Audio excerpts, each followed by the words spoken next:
Welcome back, ladies and gentlemen, to another episode of Agents of MACE. Today we're talking about Jessica Jones, episode 9. We're inching closer to the finale, and things are just up and down, and I feel like we're seeing the best side of the villain and the worst side of the hero, and it's weird because you feel bad, but also I feel like you feel bad because we took a little break from the show to watch Secret Invasion, and I kind of forgot how terrible Kilgrave is. And first half of this episode really makes you feel bad for him if you don't remember how bad he is. But yeah, so first thoughts. Man, you said it. It was tense, especially the last moments. Because we took the pause because we had some new stuff coming out, so now we're getting right back into it. And man, you just forgot, like, okay, well, she captured him, so now what's her next plan? And then it's just like, oh man, it's just wild. It's just like that power game, right? You know, it's just like, you can truly see like how evil this guy is. Because it kind of reminded me of some. I have to remember, like, I feel like I watched something else recently that was very similar to this episode in terms of, like, you know, kind of like who's actually holding the power and how they, you know, other people perceive it, like tricking them and things like that. So overall, I mean, it's an exciting episode. Yeah. Yeah, I agree. I think it's like the climax is what it feels like. It feels like it's putting us in a situation where we're really, I don't know, we're like almost at the peak, like something's got to give at this point. So what I put in my notes was, and now we return to our regularly scheduled depression. A little bit, yeah. Mm-hmm. Although I do like the title of this episode, at least. It's fun to say, Sin Bin. And it makes sense because Kilgrave is literally in a box of sin. Right, and water. Of sin, water, electricity, blunt force trauma, regular trauma. Some of his little comments are kind of funny. Mm-hmm. Just, I think that was, I wonder how much of that was written versus the actor just kind of ad-libbing some things. Yeah, I wouldn't put it past Tennant to be throwing some of this stuff in just himself. Right. And I do think that it takes a certain level of talent to make us empathize with a villain that we have seen do truly horrendous and horrific things only up until this point. And so for us to suddenly feel sorry for him, it comes down to, first of all, David Tennant being able to sell that, but also to us seeing Jessica be really, really monstrous to him. Like, I kind of think it's not really better what she's doing to him versus what he's been doing to people. He has been at it for a very, very long time. He has ruined a lot of people's lives, but she is focusing so much fury on him and also taking away his free will because he's stuck in a box. She's gotten rid of all of his powers and also is repeatedly exposing him to these traumatic videos from whenever he was a little boy. Like, that's not cool, Jessica. I wish I could think of a better way to do this, but it's not cool. Yeah, you know, those moments kind of almost had like a Stranger Things vibe, right? Once you get deep into that series and with the kids.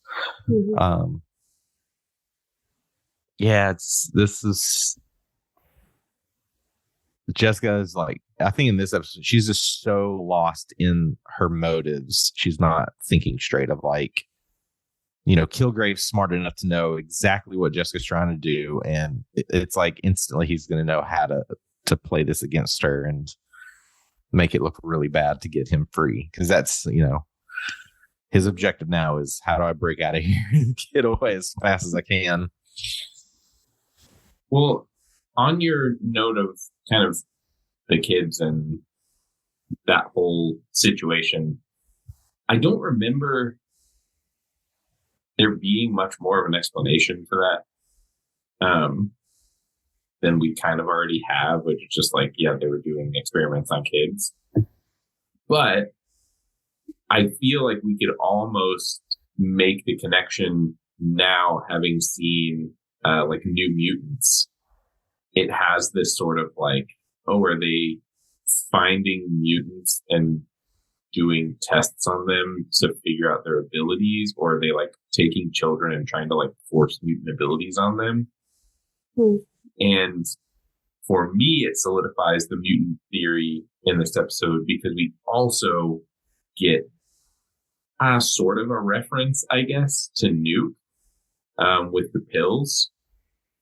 And for those of you who don't know, Nuke is like a crazy American soldier that takes red pills to get like in a rage, and white pills to keep him balanced, and blue pills to bring him out of rage. And that's kind of his like whole shtick. But he's he's the villain for two big characters, the Punisher being one, which we know that this series eventually leads to the Punisher. Or I guess not this series, but the Netflix Marvel shows eventually lead to the Punisher. And then his other big one is Wolverine. And the Weapon X program is like sort of a side version of where these pills come from. So we're getting a lot of these like shadow organizations, I guess, being referenced and sort of introduced. And you can kind of see where Netflix was maybe trying to do what Marvel finally started to do, which is like build this greater world along with all the content. Whereas before, I feel like Marvel was doing that, but at kind of like a slow pace. And it felt like the show was really like, well, we have 15 episodes. So like, let's really dive into the world of the Marvel universe and like, what can we grab and bring in here and establish for future stuff?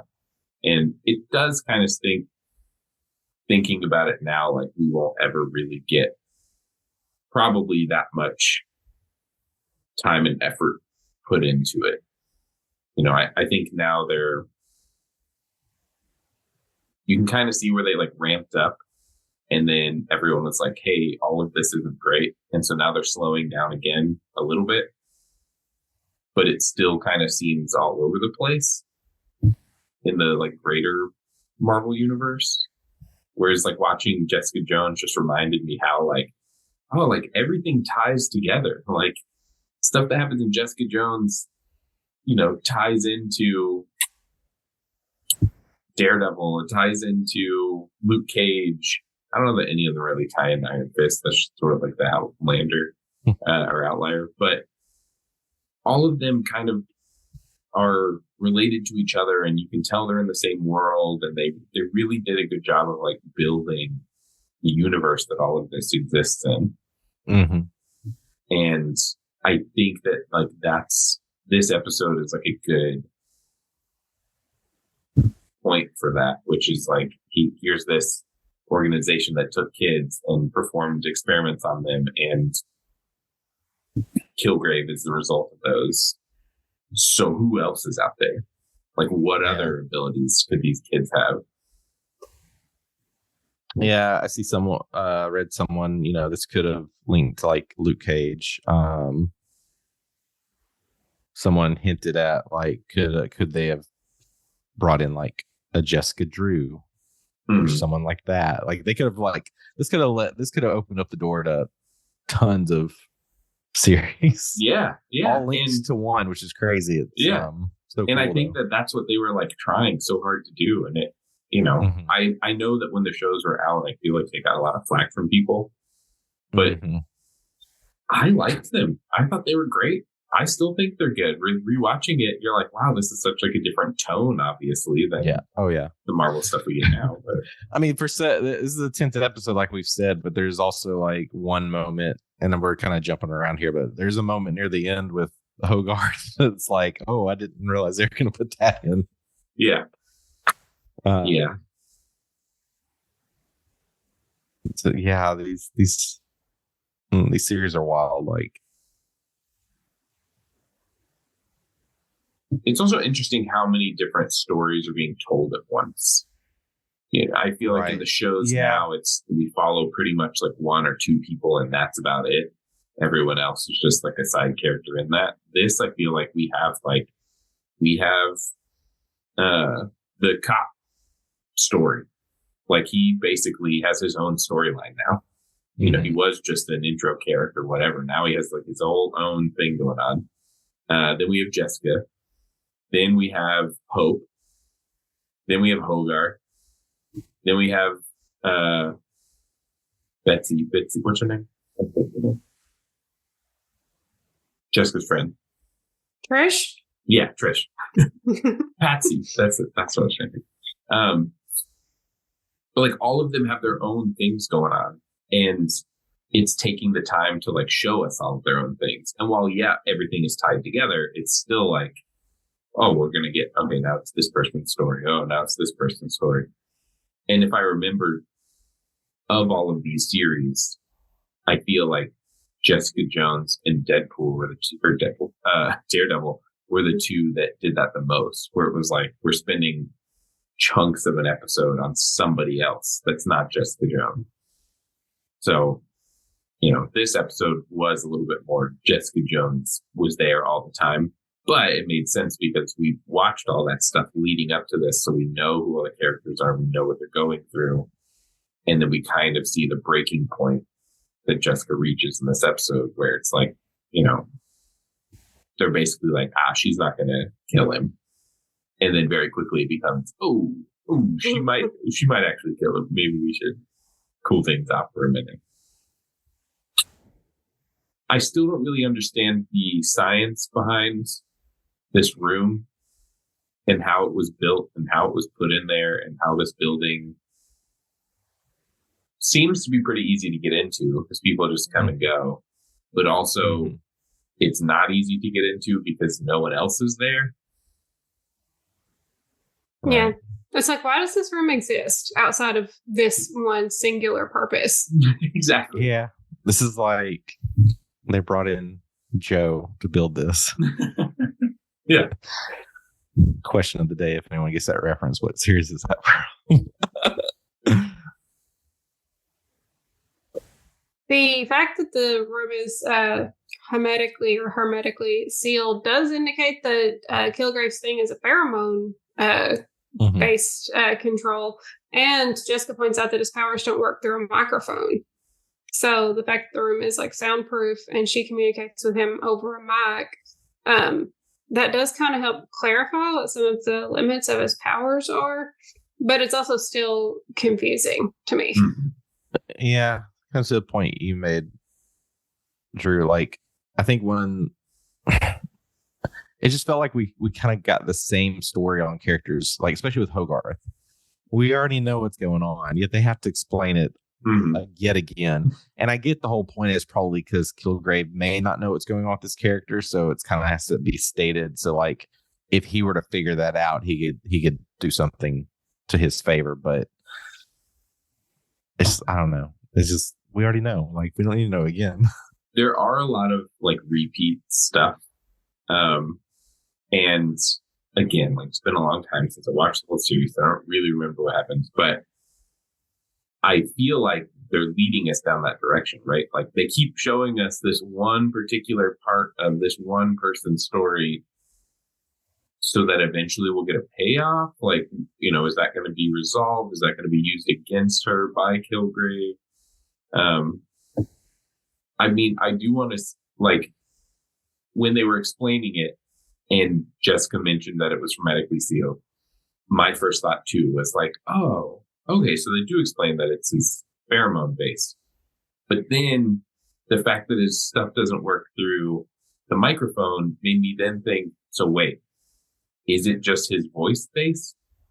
Because if it was pheromone based, then of course it wouldn't work through a microphone because you would have to be around his pheromones for it to affect you. So it's like the show sets you up to think one thing and then immediately is like, well, but also, you know, maybe we'll leave it ambiguous enough to like, we just don't know how his powers work. if it was pheromone based, like, couldn't they just put him in like a plastic suit and call it a day? And then his pheromones can't get out and they can walk around him? Tie him up in a trash bag and throw him out on the street. Yeah. You know, he can't affect anybody.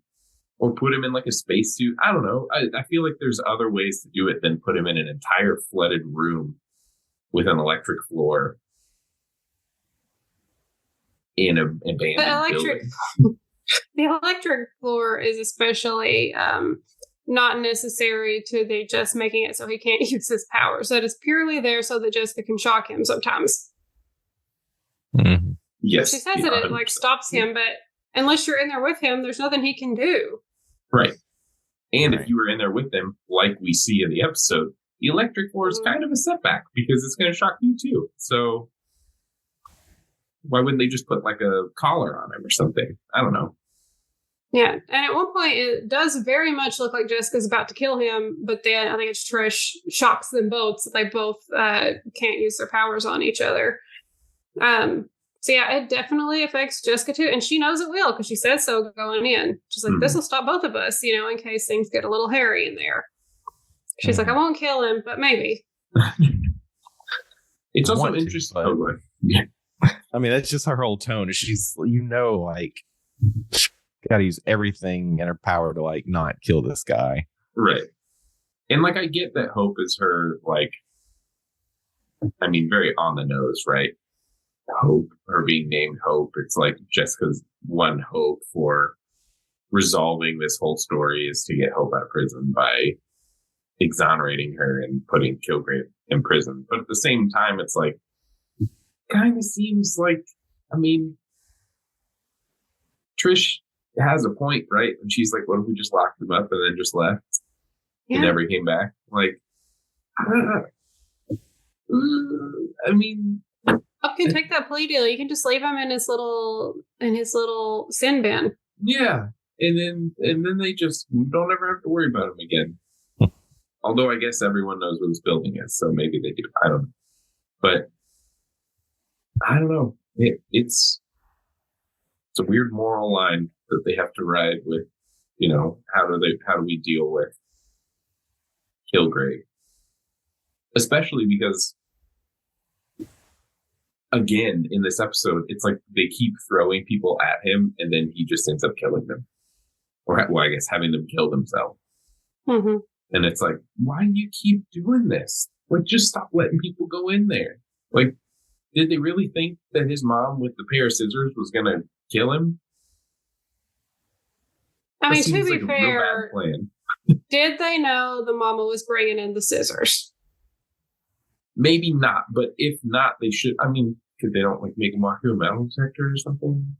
It seems like a like X2 Magneto holding cell level structure that they kind of just have loosey goosey rules on what goes in, what comes out. You know, how do you get in there? Is the glass bulletproof? I don't know. Trish shoots it 3 times and it breaks. I feel like that's not great protection if that's what it's supposed to be. No, I mean, I know that it would be hard to watch a story where nobody ever makes bad decisions, but this one, everybody's making really bad decisions all the time. Yeah. Yeah. And over and over and over. And it seems like every time they make a bad decision, it's the same bad decision that they made last time. And you're like, oh my gosh, especially like literally in those last moments. I'm just like, why are you doing this? No.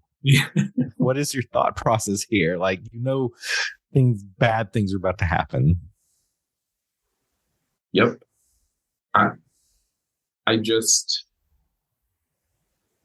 even putting him in a situation where he's in there with other people, I get that, like, her whole point was to catch him on camera, right? Like, that was why. Yeah. Okay. So you put his parents in there. Objectively, his parents, not great people, right? I mean, you know, we basically watch the video over and over and over and hear the video over and over and over. Not great people, pretty bad. You lock them in there with him and he makes the mom stab herself and then tells dad to pick up the scissors. I don't know, guys. If I'm Jessica, I think I just go, well, okay, we got it all in tape. And then move forward with whatever they need to do to like get him thrown in jail. I don't know that I'm opening that door to get in there. It just bad decision number one, to put yourself in the way of him telling you. Because like, what's to stop if Jessica gets in there? What's her plan? Mm-hmm. Couldn't all he has to do is say, hey, Jessica, to help me escape.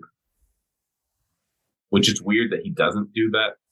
But I don't know. Well, isn't that what the shock button was for? Hit the shock button. Why are we just sort of letting it happen? And then they're all like, oh my gosh, it's terrible. Jessica needs to get in there. It's like, what? Just that's what the button's for. Hit the button. The button broke. Oh. They were trying to hit it and it wasn't working. I forgot about that. Right. And like with his parents, the most generous that we could say about them is maybe they were legitimately trying to help him like they said they were. That he had that brain thing and they were trying to fix it with a virus, which why and how. Yeah. Science. But yeah, they still did a pretty bad thing. More bad decisions. Poor decisions. And what are they doing now? Nothing. Yeah. Well, one's dead. Mm-hmm. Or they're both dead, I guess, right? Yeah, and I mean, they did plan to attempt a murder, so that's not great. True. Yeah. And so, they're still not great people. So I just leave them in there and leave him in there with them and be like, well, you sorted that yourself. And then the fact that Jessica's going in there and Trish is like, I know what I'll do. I'll shoot him. What? Way to go, Trish. Like, come on, man. You literally let him out. And she's lucky that, math doesn't mean anything in this universe. And she only had 3 bullets in that gun. Yeah. So, or 4 bullets, I guess. 3 to break the glass and 1 to shoot it. We also have, we've got Kilgrave in this episode, and he at least says it once, but I feel like he says it more than once, where he's like, I never killed anybody. Like he's absolving himself because it wasn't him that did it. He just made other people do it. Yeah. He suggested it and they did it. That's not him. It's not his fault if he made them do it and they did it. Yeah, I wonder if he legitimately feels that way in his brain. That he's not doing anything wrong. These other people are doing things that are wrong. And if it just happens to be things that are good for him. Yeah, I mean, I definitely feel like that's how he sees it. Because even in this episode, he's explaining to everybody that he can that like, hey, I did a good thing. On the show? What? Oh. My connection went out. Can you hear me? I can. Pardon us for this brief interruption. That's fun. I definitely think that he feels that way because throughout the whole episode, he's constantly telling everyone that will listen that they helped turn him into a hero and that he was saving people. So he's like 100% delusional on what he has, and will still do with these powers. He's just like, yeah, I do good things.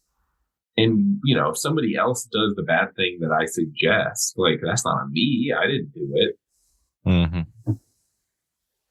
Which just makes him even more like a just terrible person, but a very intriguing villain to watch through a series where it's like, what's he going to do next? Who knows? Right. It's almost like watching Secret Invasion, right? You don't know who's under his control around him. And the things that he can just, suggest, they can be so mundane. Even just like when he's running away, right? He tells the detective, follow me. And that was enough to get the detective to like almost pull his arm off to get out of the handcuffs. Boy, I bet you if they had the rights, like that scene would have been pretty gruesome. Oh, yeah. Oh yeah. I think that, for as dark as this series is, they pick and choose when to be over the top. Mhm. Like the head in the bag, that's okay. That was a hair far for what all these other series are doing. But I think that they try their best to do it in a way that like it's going to be impactful and it's not just constant, so that you just kind of get numb to it, or it's not as impactful because it's like, all right, he's going to rip this guy's arm off. It's like, no, we'll save that. Maybe that'll happen later. Who knows?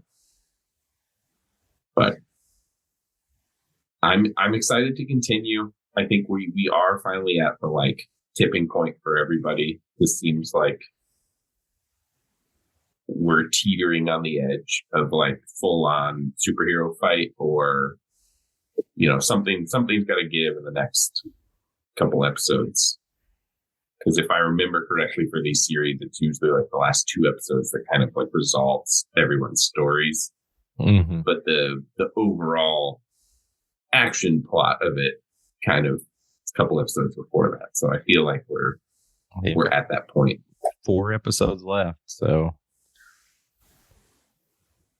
But let's kind of dive into the final moments, because that's what I was really fascinated with. It's like Jessica's finally realized. I guess I don't know. I need to rewatch these last moments again one more time, because it's like she's picking up these little clues of like how she may have gotten out of his control. Mm-hmm. And I'm wondering if it's just like getting him to a certain level where I guess maybe he's so frustrated, he's like, he loses that sense of his ability to control someone or something. I don't know. Mm-hmm. That's kind of how I was reading it. Well, yeah, and I think it goes back to, they still haven't really explained how his powers work, so we don't know. And like, maybe that is what's happening. Maybe we're going to learn through Jessica how to control his powers that he can't control, or the fact that, they do mention a couple times, right? Like his whole childhood was them trying to get him to be able to use his powers. And there's that moment between him and his dad where his dad yells at him. He's like, "You've been controlling us all along. Like, don't act like you didn't know how to control us. You were always controlling us." And so it gives you a sense of like, oh, did he take sort of the easy way out and never really learn to fully control his powers? And so he just knows the basics of his own abilities, and that's what he's been skating on this whole time.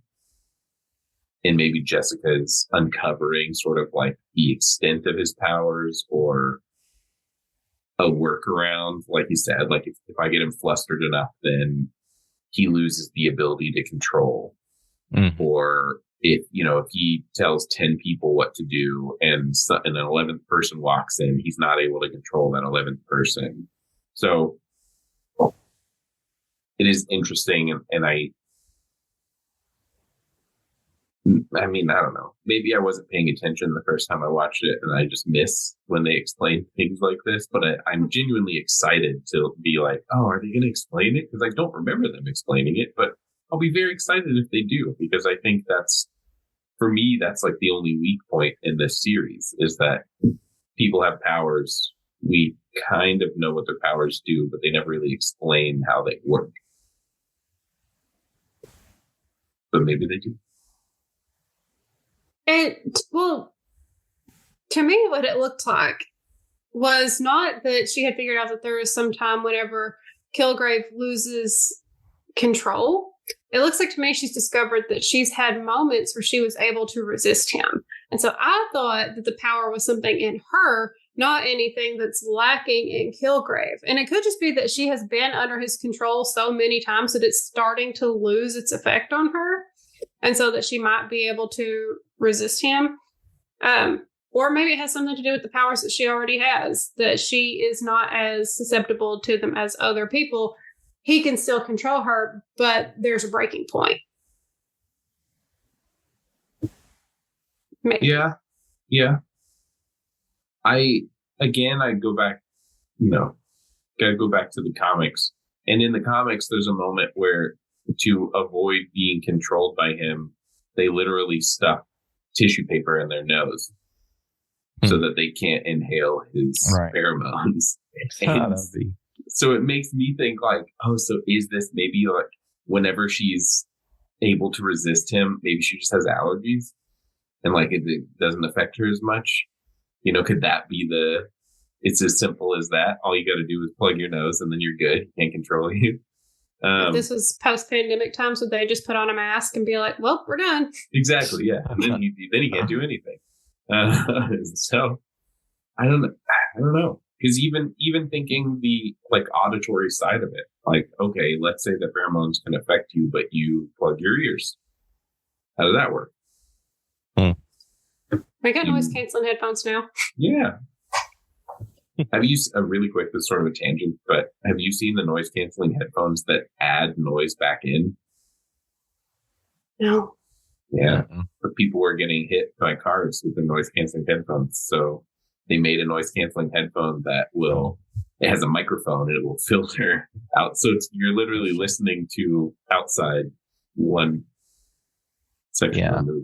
Weird. Well, since I don't know, I'm a nerd on this stuff, but like I love Apple's AirPods, and they do have a big upgrade coming out. If it's not out already, they showcase it at their conference, and it kind of handles like these kind of scenarios. Mm-hmm.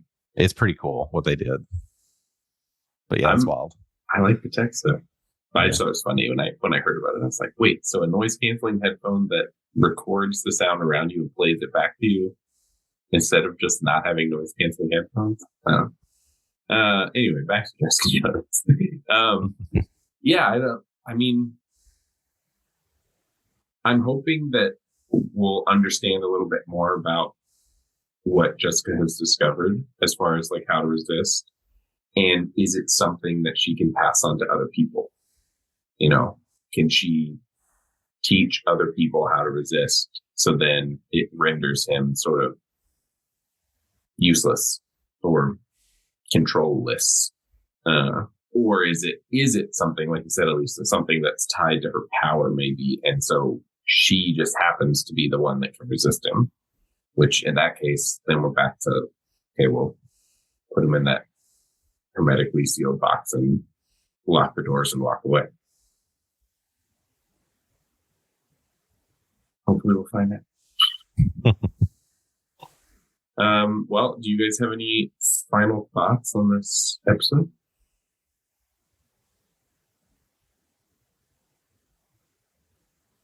It's just, I just got to know where it's going to go. I mean, 4 episodes left. And like you said, there's so many different stories going on. It's just how they can conclude all of this. Mm. And like, I think I'm more curious now, like where Hogarth is going to stand on things, right? Like for what was witnessed or not witnessed. Like, I don't know. It's like, where does the cop going to come into play too? Is he even going to come back? You know, is he going to be with Kilgrave through these last 4 episodes, or what's going to happen there? Mm-hmm. We need answers. That's basically, I need answers. That's my final thing is like, give me the answers. Yeah. And well, you know, the upside is there are 4 more episodes, so they have time, and they're 4 like 45 plus minute episodes, so right? They actually have the time to do it. Whereas, you know, not dealing with Disney Plus, where it's like we got 1 episode left and they haven't answered any questions yet. We would have 1 more episode left, and it's gonna be like 22 minutes. Yeah, exactly. But yeah, they do. It's almost like they're like just having the cop. You know, they introduce this shadow organization that brings him the pills, like this doctor that no one's ever heard of, and brings him these pills, and he takes these pills, and you're like, "Ooh, is this a Weapon X thing?" Mm-hmm. Even that, it's like you just introduced essentially a brand new character with 4 episodes left. Like, is he a part of this? Is he not? Is he a part of somebody else's story? You know, there is a season 2 of Jessica Jones. I think the like big key takeaway from that season. I don't remember anything else about it. So I don't know that if he comes back in that, if he has a bigger part to play in this, I guess we'll find out. But I too am excited. only 4 more episodes, but also yay, 4 more episodes. Well, before we go, we'll do a question for next week. But first, let's answer our question from last week. Last week was aliens, right? Yes, just aliens question mark. Yeah. So I'm a yeah. Yeah, aliens. I don't know that they're hanging out on Earth. If I had interdimensional travel and I went to a planet where they were, decades away from interdimensional travel, I don't know that I'd be like, this is interesting. I'd be like, I want to find like a more advanced civilization. But yeah, absolutely. It's weird to think that people don't think they're aliens. The universe is huge. Who knows what's out there? Yeah, I'm a yay too. Like I'm in the same boat. Like it just, I don't know. There's gotta be like, but yeah, I think that's the question mark is, would they come to Earth? I don't know. I'm not expecting them to be hanging around here. Yeah. But But if they want to come and scoop me up and put me on a Ravager ship and keep me around, that'd be great. It either has to be that or like a Close Encounters like vibe, like anything else. Yeah, I agree. Yeah, no Mars attack or something. Yeah, but no Independence Day. Yeah. E.T. I'll I'm all for it. I'll help you build your ship back up. Even though I know nothing about it. How about you, Lisa? I'm also like yes, because of just the staggering, huge, sprawling universe that we're in. Like, why would we be the only things that ever developed intelligence? That doesn't really make sense. And also, there could be, like plants, corals, bacteria, those kinds of things. Those are life on other planets. There might be that. I don't know if there are any aliens here, but I'm with y'all. Why would they come here? I mean, they might come whenever we have an eclipse, because apparently that's a pretty interesting anomaly that you don't see all over the solar system or all over the universe, rather. Mm-hmm. So I could see where we'd get some space tourists for that one, but most of the time, it's just, they might be like, y'all got giraffes, and go look at those for a few minutes. But overall, it's kind of like me wondering why we have so many hotel rooms where Luke and I live. I'm like, there's not really a heck of a lot to do here. Yeah. No. I mean, it's nice. We like living here. But I could see a zoo being if I could travel to another planet and I got there and they couldn't travel to other planets, like they were underdeveloped, but they had a zoo, I'd go to the zoo. I'd look at all the animals and be like, oh, that's cool. And then I'd get back on my spaceship and fly off to find out what else is out there. They go to Six Flags once a year. Disney, or Disney. Yeah. We might be the equivalent of like the Walmart parking lot where the teenagers come when there's nothing else to do. Yeah, I can see that. Maybe there's like a space 7-Eleven up there above us somewhere. Yes, and they go. Just like, you want to pop into Earth real quick? They get the slushy and they fill it up over the top, and then they're already putting in their alcohol before they leave the store. Exactly. Yeah. That's funny. Well, really quick on the Marvel topic of aliens, there are 2 big up and coming comics that look very exciting. One that's coming out, I believe, in this month or next month, Wolverine versus the Predator. So if you want a crazy crossover, definitely look that up. The second big alien news in the MCU, at least in my eyes, the big alien news, still tied to Wolverine, is Wolverine versus Carnage.